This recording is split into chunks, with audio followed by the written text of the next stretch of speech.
আসসালামু আলাইকুম। আমি কেবল মেডিসিন ওয়ার্ড থেকে আসলাম। আমি যদি একটু দেখাইতে চাই, আমি আমার প্যান্ট বা মোজা কিছুই খুলি না এখনো, কজ আইসে মনে হলো একটা ভিডিও বানাই ফেলি। অ্যাপ্রনটাও পরা আছি, সো ভিডিওটা বানাই ফেলি।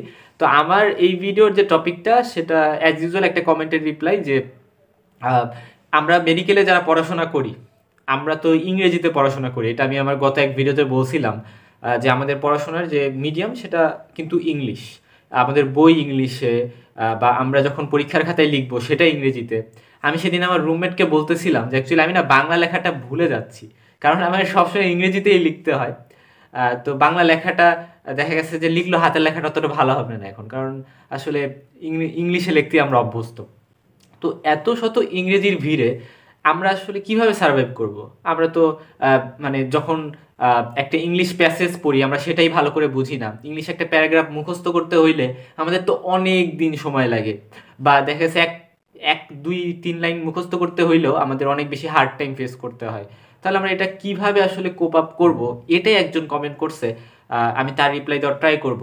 মাহিন নাকি নেম যেন, যেই কোশ্চেনটা করছো, thanks for your question, it was a very good question. এবং এটাও বলছো যে আমি এই টপিকটা নিয়ে আগে একটা ভিডিও বানাইছিলাম, যেটাতে আমি অতটা সুন্দর করে ক্লারিফাই করিনি।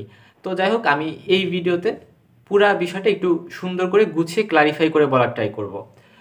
দেখো, আমরা যারাই এই সায়েন্স ব্যাকগ্রাউন্ড থেকে মেডিকেল ভর্তি পরীক্ষা দেওয়ার মাধ্যমে চান্স পাই, আমরা সবাই কম্পিটেন্ট, আমরা সবাই যোগ্য, এবং ভর্তি পরীক্ষায় ভালো ফলাফল করছি, এটার মাধ্যমে চান্স পাইছি। তুমি যখন মেডিকেল ভর্তি পরীক্ষা দিলা, চান্স পাইলা, সে জায়গায় তোমার ইংলিশের অত বেশি টেস্ট তো করা হয় না, জাস্ট 15 মার্কের কোশ্চেন থাকে।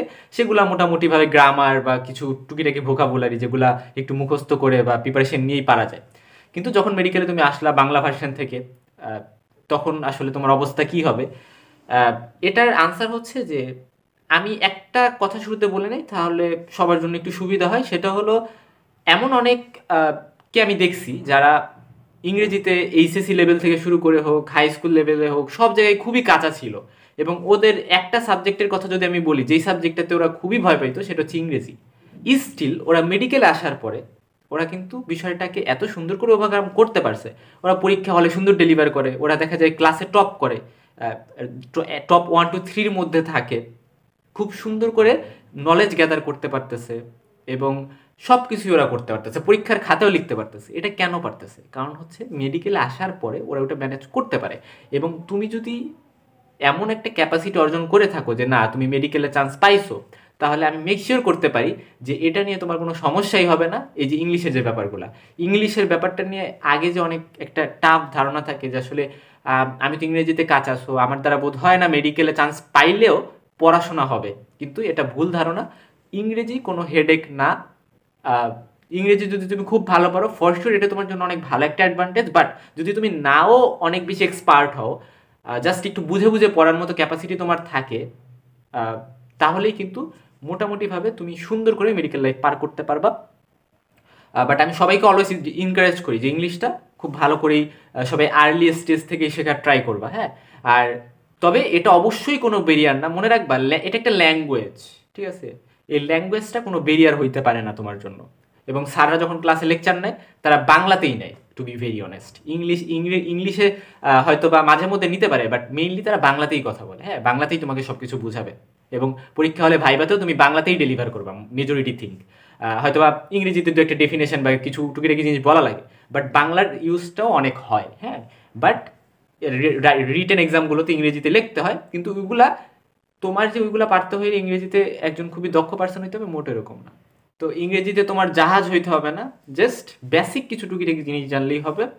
তোমার মেইন টার্গেট থাকতে হবে মেডিকেলে চান্স পাওয়া। আর তুমি যদি মেডিকেলে চান্স পেয়ে যাও, তাহলে তোমার মিনিমাম সেই ক্যাপাসিটিটাও আছে যে তুমি মেডিকেলটা খুব সুন্দর করে সার্ভাইভ করতে পারবা, হ্যাঁ।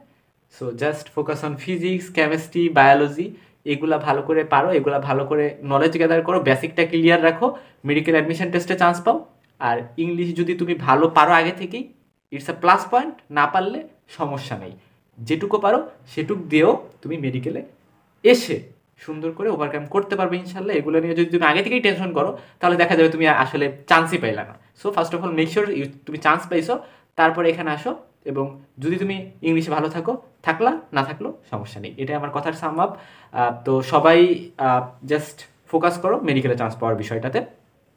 আর বাকিটা ইনশাল্লাহ সব কিছু ওভারকাম হয়ে যাবে। হ্যাঁ, আশা করি মাহিন তুমি তোমার উত্তর পাইছো।